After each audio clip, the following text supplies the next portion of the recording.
Muito bem, estamos já na segunda parte deste Linha Aberta. A partir desta altura damos a oportunidade aos nossos telespectadores para interagirem connosco à volta deste tema. Estamos a refletir a volta da dívida pública de Moçambique, que, como se sabe, vão surgindo números a cada dia. Temos já, não tenho ainda nenhum telespectador em linha, diz-me o realizador, mas tenho vários e-mails, como eu disse. O Sr. Fernando Gil diz: caros amigos, o Presidente Nilson não pode dizer que desconhecia estas dívidas, pois, como Ministro da Defesa do Presidente Guebuza, pertencia e partilhava do Governo das suas decisões. Afinal, essa do patrão não passou de balela de fala barato. Ainda está a tempo de se redimir, dizer toda a verdade ao seu patrão ou promover que ele apareça. Depois tem o senhor, não está aqui identificado, boa noite.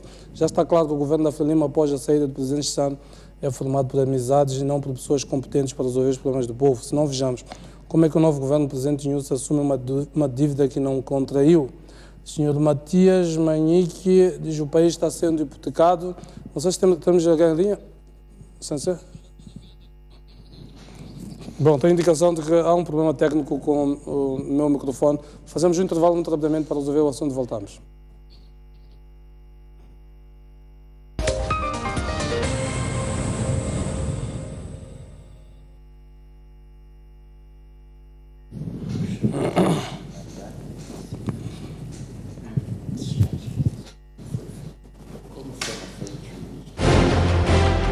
Um país sem história é um país sem futuro. Um mundo sem referências é um mundo sem norte. Um país sem cultura é um país sem identidade. Um país sem ídolos é um país sem referências.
Que nos rodeia mexe conosco. É fundamental preservarmos isto. Ficamos movidos pelo espírito de trazer as imagens. Torna-nos mais próximos da realidade que veiculamos. O que temos que carregar em nós é o trabalho em equipa. Em Moçambique temos uma diversidade a todos os níveis. Iniciativas inovadoras, costumes e até lições de vida. E é isto que queremos partilhar. E fazemos com muito orgulho. Mostramos o que você quer ver na TV. Contamos as histórias como você percebe. Estamos num grande plano.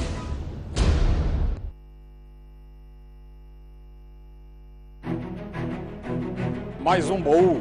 Recordações, momentos épicos, momentos marcantes, grandes vitórias, campeões. Como é que o futebol começou na sua vida e o que é que foi o futebol? Eram todas equipas bem estruturadas com um futebol de se tirar o chapéu. A gente jogava aqui na Baixa, saía da Baixa.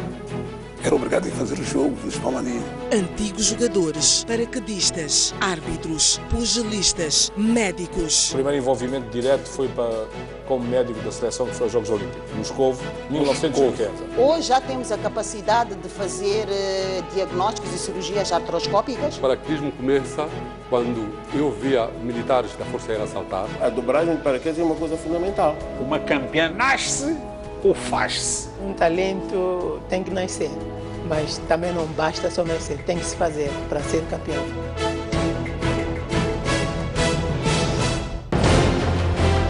Um país sem cultura é um país sem identidade.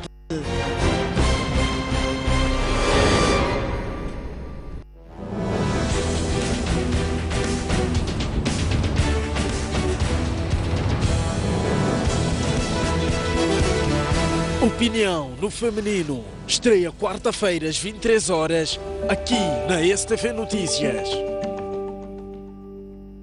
Nosso compromisso é com as pessoas, os fatos e as suas implicações. Mas não ignoramos as causas, os custos, as razões e as responsabilidades. Estamos atentos aos nossos dramas, ações, conquistas e celebrações. Questionamos quem, onde, quando, como e, sobretudo, porquê. Mostramos no grande plano.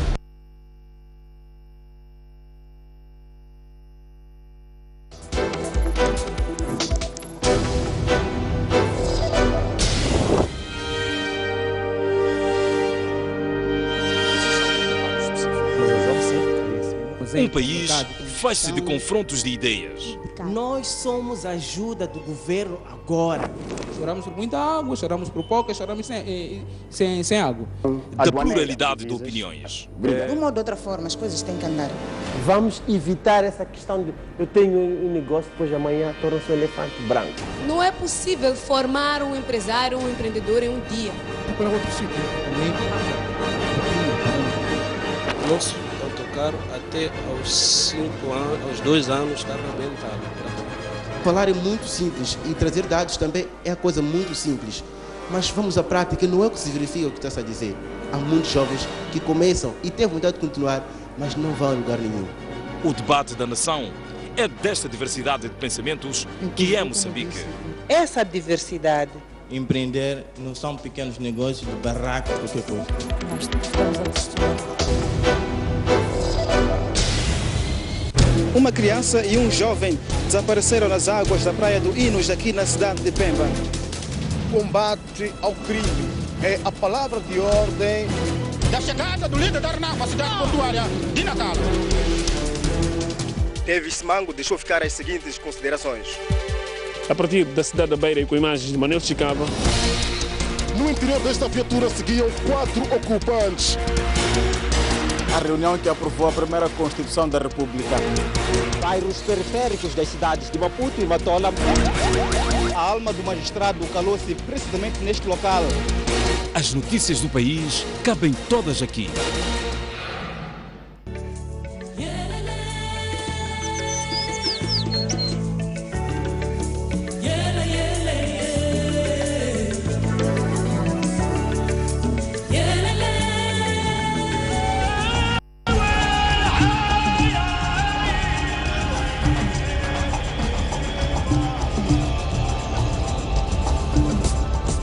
A Casa Velha é um pequeno e histórico espaço de Maputo, carregando em si uma valiosa herança arquitetónica e cultural. Foi oficializada como Associação Cultural da Casa Velha em 12 de dezembro de 1983. É uma casa onde todos aprendem, onde todos saem daqui com grandes sabedorias, desde o didático até as artes. É na década de 80, onde um arquiteto português de nome Pitu Amaral fazia parte de um grupo de teatro que chamava-se o GAT, que é Grupo Amador Teatro, e depois, quando ele descobre a casa, vai pedir lá onde ele trabalhava, que era na altura Conselho Executivo, eles passaram a ensaiar aqui. 10 anos depois, a Casa Velha é oficializada como Associação Cultural da Casa Velha.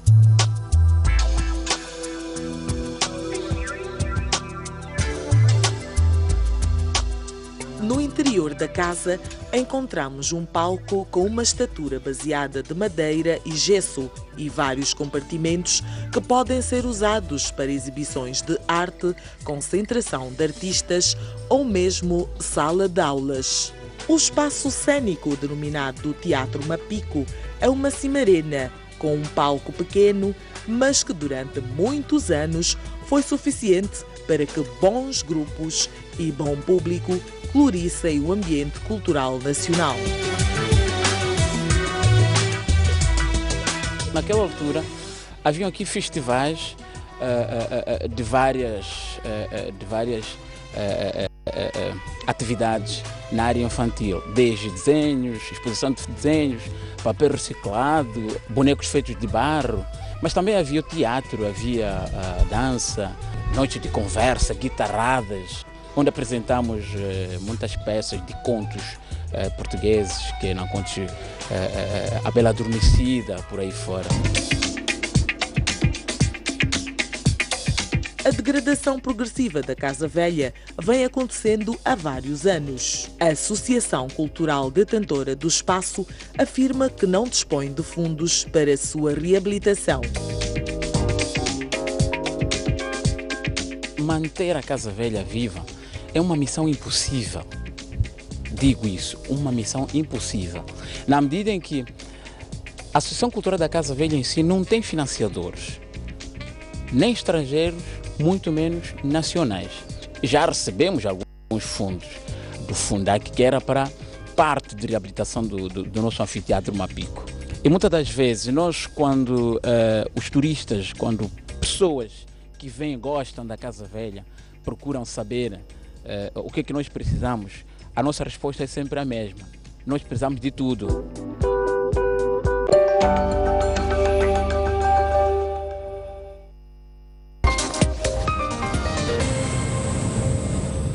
Muito bem, tivemos que fazer um intervalo muito forçado por razões de ordem técnica. Como alguns telespectadores se terão percebido, o meu som não estava a sair.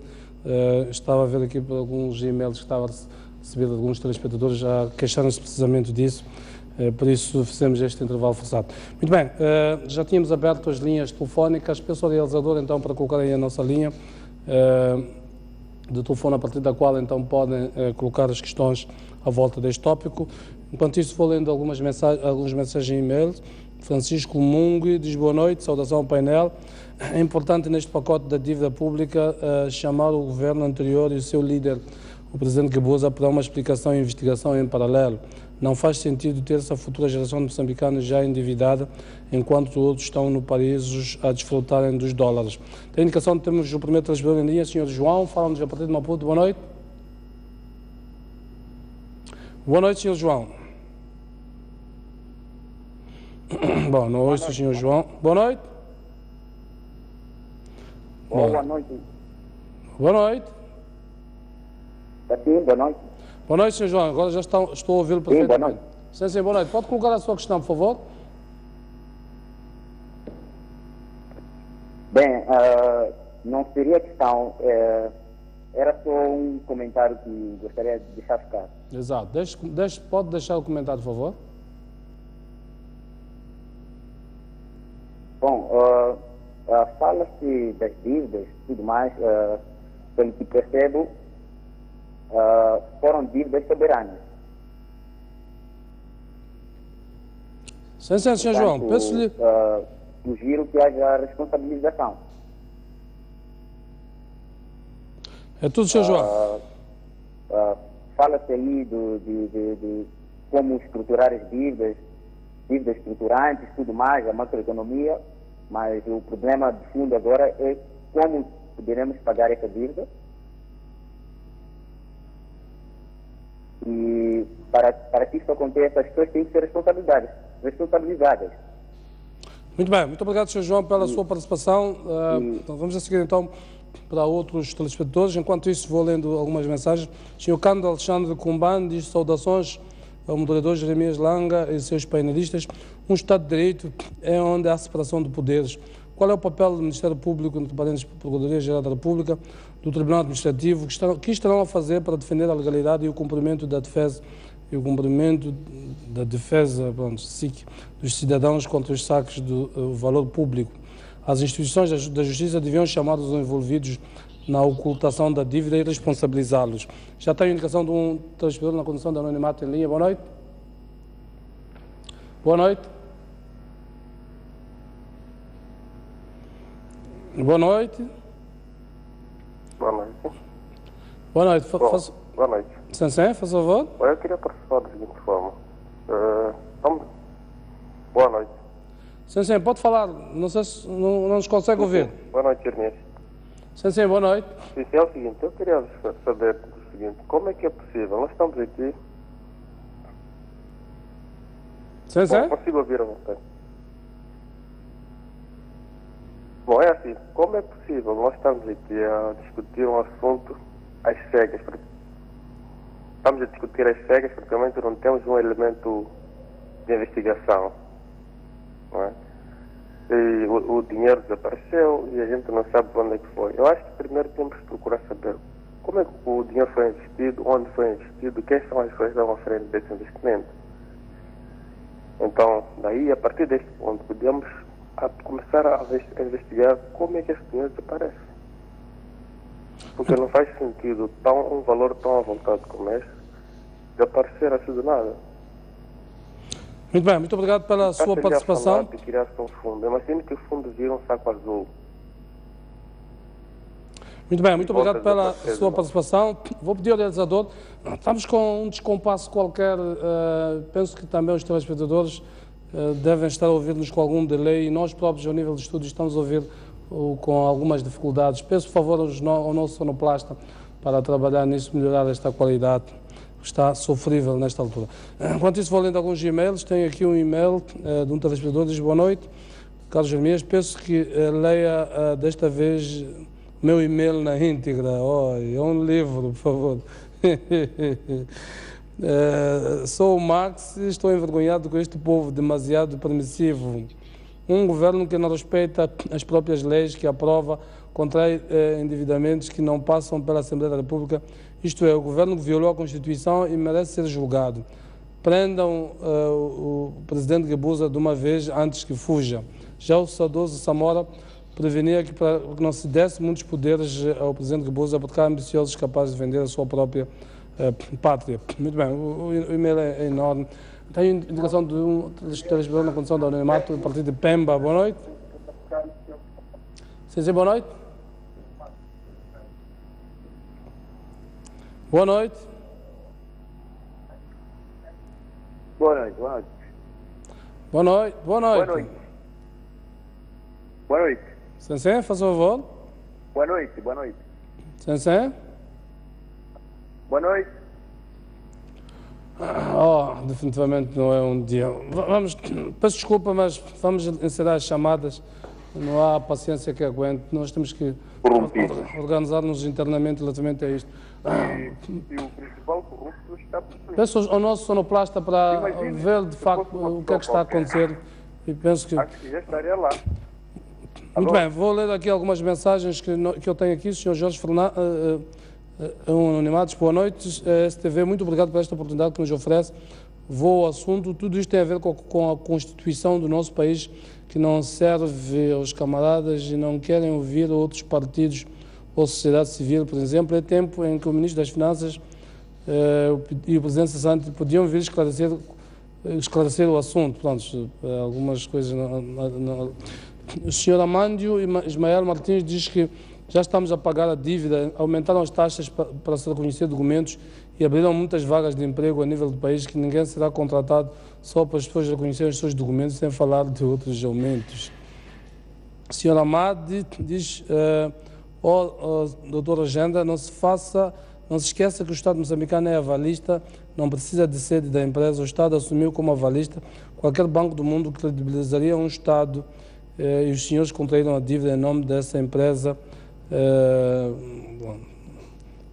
O senhor João Cating diz: boa noite, Jeremias, não me vou alongar muito, não porque me faltam palavras ou vontade, mas apenas pelo medo de extravasar, pelo medo de me extravasar, exato. Perdoe-me, tamanha a frustração que carrego dentro de mim, descrédito, uma mistura de sentimentos que me provocam uma palavra que não vou pronunciar aqui. Desculpe-me se me mostro fraco, é que com o rumo que estamos a tomar vamos parar no precipício, penso que é isso. Depois tem o senhor Juma Lima. Este dinheiro só veio enriquecer os tubarões do partido da Maçaroca e deixar o povo moçambicano mais pobre. Isto é parte das mensagens. Não sei se teremos já regularizado o problema das chamadas. Bom, já me disse que exato. Senhor Vítor Cao diz boa noite. Uma das perguntas de insistência de Jeremias era saber como os moçambicanos irão pagar esta dívida e quais as consequências para os nossos bolsos. Acho que a pergunta é pertinente e oportuna. No entanto, acho que antes de tentarmos dar a resposta a essa pergunta, devíamos procurar saber para onde foi o dinheiro e como o podemos recuperar.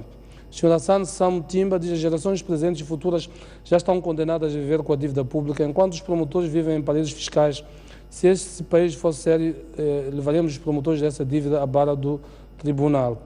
O Tílio Muzaman diz: boa noite, Jeremias. Com o partido que temos a governar o nosso país, sinceramente, não precisamos de nenhum partido da oposição, senão de um partido que venha tirar isto, mas só Deus mesmo, penso que é isso. Charles Kingston, boa noite. A dívida de Moçambique tem atualmente o senhor presidente Gabuza. O senhor presidente Gabuza sabe desta dívida e que ele seja a responsabilidade na íntegra. Pronto, são algumas das mensagens das várias que nós recebemos aqui. Peço desculpas, mas não vamos ser capazes de ler todas as mensagens. Temos aqui um indicativo relativamente a alguma coisa. Muito bem, vamos avançar mesmo para a parte final dos nossos programas. Peço desculpa aos nossos telespectadores por não termos conseguido interagir com eles, razões de ordem técnica que nos ultrapassam relativamente a isto. Doutora Janda, vou pedir sim, umas últimas palavras suas a um telespectador que insistia aqui, relativamente àquilo que os cidadãos podem esperar que aconteça proximamente. Nem toda a gente tem esta educação sobre números e ouvem falar de dívidas e dívidas e dívidas pensando que é um assunto dos outros que não lhes diz respeito.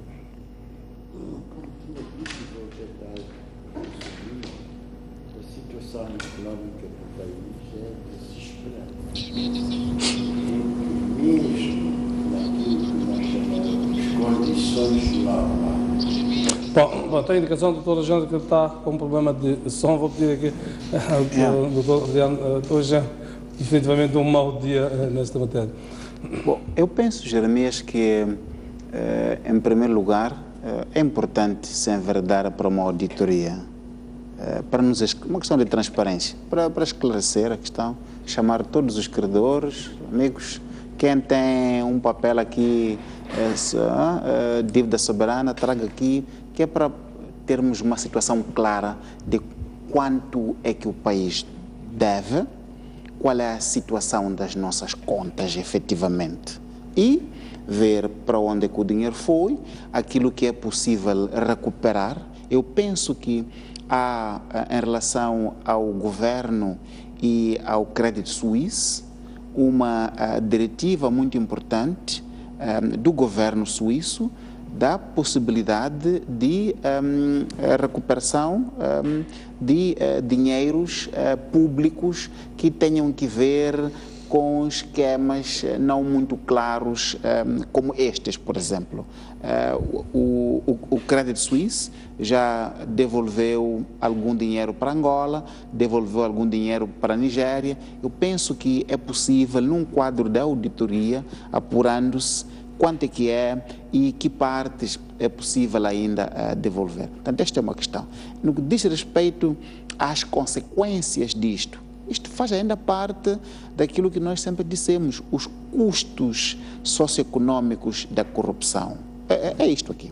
E nós, hoje, nossos filhos amanhã, nossos netos vão pagar isto por muito tempo. Em relação ao futuro imediato, médio e longo prazo da situação econômica, penso que aí os economistas elaboraram, mas a situação é desesperadora. Para os funcionários públicos, nossos irmãos, etc., não fica muito claro se o nosso governo vai ter condição para pagar isso. O FMI já parou o desembolso, os doadores no quadro do apoio direto ao orçamento estão hesitantes, também porque não tiveram informação muito clara, então não se sabe muito bem. Portanto, é preciso que o governo diga hoje, o governo, a Frelimo, muito em particular o presidente Nyusi, que fez promessas, que deve dizer no seu mandato, tem que fazer história por ter revertido a situação de corrupção. Sem isso, e num quadro onde não temos instituições, não queremos que que em 2019 estejamos aqui a debater quanto é que é aí anda assim. Não, é preciso que o presidente enverede por um combate cerrado à corrupção. Esse caminho vai permitir que o Estado recupere dinheiro importante. mas também porque é preciso que os grandes chefes deixem de ficar impunes em relação à questão da corrupção. É preciso que eles, tanto primeiro, deixem de praticar a corrupção, por forma que transmitam o exemplo às cadeias mais inferiores, no sentido de combate à corrupção e permitir que a autoridade tributária possa coletar os impostos, possa coletar receita, para permitir que possamos ter alguma poupança interna para desenvolver nosso país, onde parte disso será para pagamento dessas dívidas dos Hematum Gates, dos Proíndicos Gates e dos outros Baslogito Gates, etc., e se calhar outros que ainda vão vir. Mas é preciso que não só resolvamos a situação no sentido de controle da situação que está a espreitar algum descontrole, mas também o governo tenha uma ação estratégica de dizer por onde é que vai avançar. E onde vai avançar, em minha opinião, é buscar financiamento para desenvolver o país através do combate à corrupção, e isso se faz, sobretudo, com os dirigentes ao mais alto nível pararem de fazer corrupção, como aconteceu no mandato do presidente. Doutor Antônio Francisco, eu ouvi as suas palavras. E se o FMI, de facto, portanto, esta notícia do Financial Times que eu citei aqui, diz que o Financial Times congelou a segunda parte da tranche dos 285 milhões que prometeu em dezembro, que já tinha desembolsado uma parte, terá congelado, e esse dinheiro, como se sabe, era para fazer ali algum equilíbrio na nossa balança de pagamentos. E se mantiver, digamos, esse congelamento e não sair desse desembolso, que cenário é que espera do ponto de vista da nossa balança de pagamentos, cenário fiscal para Moçambique? Bem, eu acho que o próprio governo vai ter que rever a situação orçamental, porque isso tem implicações orçamentais. Por outro lado, vai ter que reagir de uma maneira mais austera do que tem reagido. O orçamento anterior... Falámos já da austeridade, não sabemos viver com a austeridade. Não sabemos viver com a austeridade. Em 2010, na sequência das manifestações Exato. De 1 e 2 de setembro, houve um pacote exaustivo de medidas de austeridade. Esse pacote apresentado pelo então ministro Ayuba Corené, nenhuma medida daquelas 15 ou 16 foi eu penso que é preciso tomar consciência de um aspecto, que é o seguinte. Quando o presidente Inhusse foi eleito, me perguntaram quais eram as expectativas, e o que eu desejava, o meu desejo era que ele refriasse a política predadora que predominava no anterior governo. Ele não tem estado a conseguir, e eu penso que um dos aspectos que é preciso tomar consciência é que todo o crédito que não é para fins produtivos vai gerar, eventualmente, problemas especulativos e desequilíbrios. E nós temos essa situação no próprio orçamento com o crédito interno. Está a ser gerado todos os anos, está a ser proposta à Assembleia a utilização de crédito interno já para pagar dívida dos títulos do Tesouro, das obrigações do Tesouro. Portanto, o mecanismo já foi introduzido. Já tem sido anualmente. E nós ainda há pouco tempo pusemos uma questão sobre a questão do orçamento, até o CIP reagiu, que é os saldos de caixa são extremamente disponíveis, estão lá, mas ao mesmo tempo você faz crédito. Portanto, este mecanismo de nós começarmos a usar o crédito através de obrigações do Tesouro para depois alimentar certo tipo de mecanismos, em muitos casos especulativos. Portanto, a natureza do problema que se tornou tão grave a nível externo também está introduzida a nível interno. Ora, isto obriga a que, as pessoas não são especialistas, mas há responsabilidades a nível, por exemplo, da Assembleia da República. Eu penso que este governo tem que ir à Assembleia prestar contas. Foi chumbada aquela proposta, mas acho que a sociedade, com base, não sei, na proposta do Comitê Central, há que chegar e prestar contas àquele órgão que tem sido banalizado tanto no processo político como no processo aqui também económico. Então, a questão de, pelo menos, repor alguma funcionalidade nos órgãos que estão. E isto, pronto, para criar também um ambiente, sim senhora, depois surgem as pessoas, querem responsabilização individual, todo esse aspecto. Mas a questão é, para além da responsabilização individual, o que é que deve ser feito para que este vírus gerador de desequilíbrio seja contido e seja controlado, para que garantir que o pouco crédito que se consegue mobilizar não seja escangalhado desta maneira. Quer dizer, nós não podemos ter, eu dei o exemplo há bocado, e pelos vistos há muitos exemplos de obras que são feitas 2, 3 vezes, porque elas não são monitoradas, não são. Então, nós estamos... e isto são muitas vezes infraestruturas. É o problema das infraestruturas. Estar a fazer infraestruturas. Mas o setor produtivo está a sentir-se sufocado. Está cada vez... Portanto, num ambiente destes, que nós sabíamos que era um ambiente especulativo, se o ambiente se torna não só especulativo, mas totalmente degradante, o pouco que a gente possa vir a fazer aqui, as pessoas estão a fugir. Curiosamente, um dos últimos relatórios do Fundo Monetário dizia que não há evidências de fuga de capitais. Ora, nós temos informações do doutor Prakash, que uma vez falava sobre evidências de claramente das pessoas pegarem dinheiro, pôr na África do Sul, pôr lá fora, pôr etc.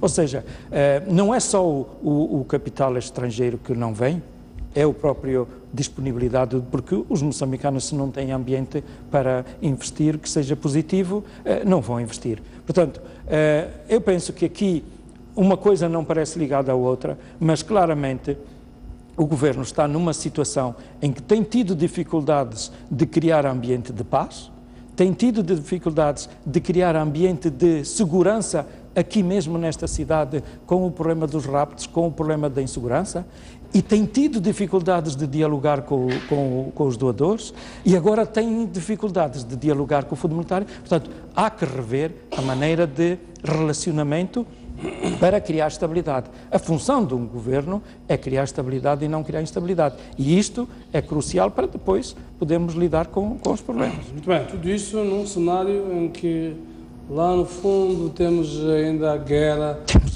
estamos a falar de economia, é como se tivéssemos feito um intervalo à tensão política que vivemos. Exatamente, para atender as questões económicas. O que é certo, tende a haver frieza e capacidade de gerir os dois assuntos e pelo menos matar da tensão político-militar, já era um caminho meio andado. Tem indicação de que o doutor Angela continua com problema de som e, portanto, vou pedir desculpa porque não tem mesmo como falar. Vamos já silenciá-lo. Peço desculpa por isso. Muito bem, quero agradecer a vossa presença por este momento, desta reflexão, de tentar mostrar um pouco de luz ao ambiente, ao momento que o país está a atravessar, o momento económico e financeiro que o país está a atravessar. Os nossos telespectadores, também dizemos o nosso muito obrigado por nos serem fiéis e leais às terças-feiras. Muitos e-mails temos estado a receber dos nossos telespectadores. Infelizmente não podemos utilizar as linhas como gostaríamos, mas acredito que das próximas vezes vamos melhorar certamente. Boa noite a todos. Próxima terça-feira voltamos a encontrar aqui neste mesmo espaço em termos de linha aberta. Até lá.